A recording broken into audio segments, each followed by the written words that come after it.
What we're here to do today is address a prevalent problem in cities throughout America, and particularly here in Western New York and in Buffalo, Niagara Falls, and that is our efforts to deal with vacant housing. When you want to rejuvenate neighborhoods, when you want to bring back city communities, and even now some suburban communities because of the foreclosure crisis, vacant housing is a huge stumbling block that's in the way. Buffalo is an old city, rich with history, rich with culture, rich with neighborhoods, vibrant neighborhoods that have context, and that have given rise to generations of citizens devoted to bringing back and giving back and taking back their communities. But Buffalo, like Niagara Falls and much of Western New York, has evolved over the last generation. And as you try to adjust to changes in population, as well as growing population in certain areas, also to the fact that people are coming back to the cities, it's an enormous opportunity and it's enormous responsibility. It's no secret that Buffalo, like Niagara Falls, has too much housing for its current population. And that fact has fueled a startling number of vacancies here in the region. Today, thousands of vacant properties in Buffalo, in Niagara Falls, in Lackawanna, and some of our older cities choke neighborhood rejuvenation. They drag down the local property values and sap resources from local firefighters and other community organizations.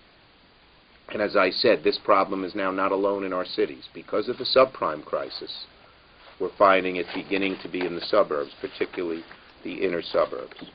So if Buffalo and Western New York are going to continue revitalization, we have to ensure that vibrant neighborhoods are not poisoned, and that's what they are, poisoned by vacant buildings that drag down property values and provide a refuge mat for drugs and for crime. And so, I've come here to Buffalo today to stand with Mayor Brown and Mayor Deister, both of who have been outspoken champions on the issue, both of whom talked about this issue before they were mayors, when you were state senator and councilman, when we knew each other, and when you were on the city council of Niagara Falls. And we're here together to demand that the federal government help Western New York shut the door on the current vacant housing problem. And in fact, the federal government is hurting us in two ways. The lack of a positive and a negative. Lack of a positive, the funding we need to help revitalize this housing has been slashed and slashed and slashed. But then, even worse, even more shocking than the federal government doesn't give the funding, we've heard that before, is that actually HUD is making the problem worse.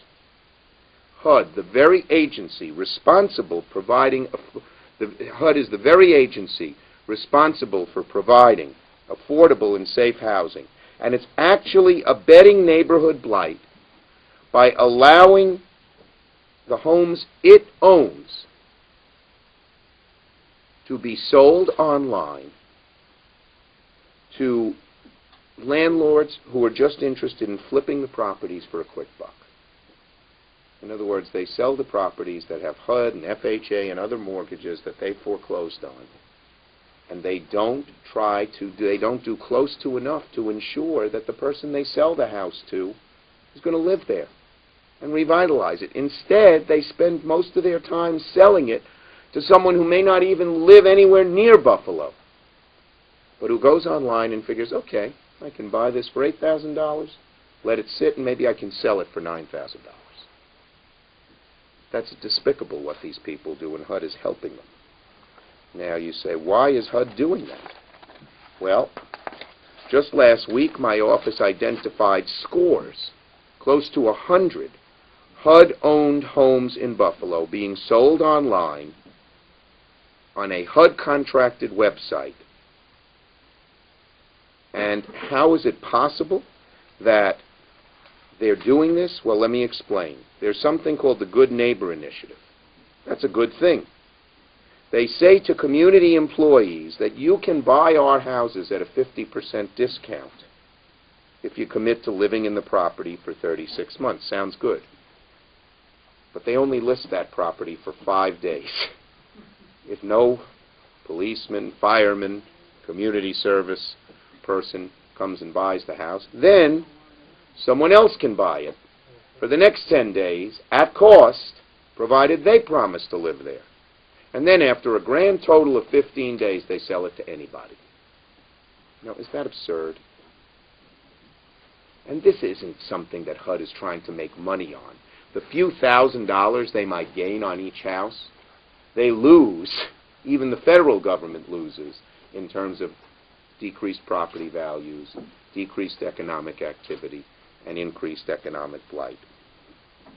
So, speculators, after 15 days, can gobble up these vacant properties online, sit on them until they sell it for a quick buck. No responsibility to upgrade the property, no responsibility to protect the property, no responsibility even to make it safe from fire.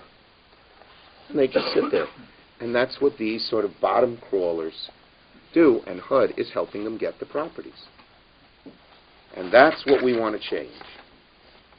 It's crystal clear that the short 15-day time period that these preferential programs last is way too short, and in the end, benefit these scam artists over local firefighters, police officers, teachers who might want to live in the community. The mayor's office has estimated here in Buffalo that each abandoned house costs an average of $20,060 over 5 years in lost taxes, debris removal, inspections, and policing. And according to recent data from the Buffalo Fire Department, I'm sure it's similar in your city, Mayor, fires in vacant houses in Buffalo accounted for a third of the city's fires in 2007. That's 238 fires out of 625. And it was higher in Niagara Falls. We actually have the number here. 50% were 50% of the fires were in abandoned structures. Each time a fire company has to respond to a fire in a vacant structure, it's a company not available to respond to a fire in a house where people live, a car accident, or many of the other good things that our officers do. So enough is enough.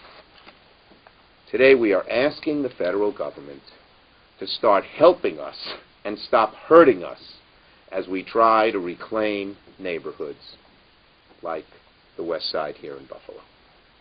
And let me just outline quickly what we're trying to do. First, we're demanding that HUD crack down on the online practice. We're demanding that HUD crack down on the practice of online flipping of homes to non-owner occupants. HUD should stop selling the homes to people who flip them.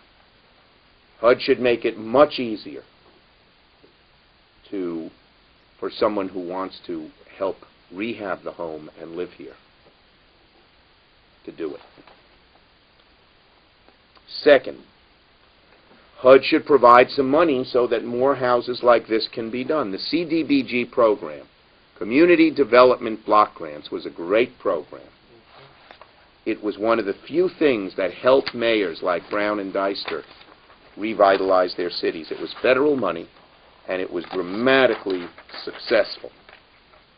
And we need to increase the amount of CDBG money dramatically.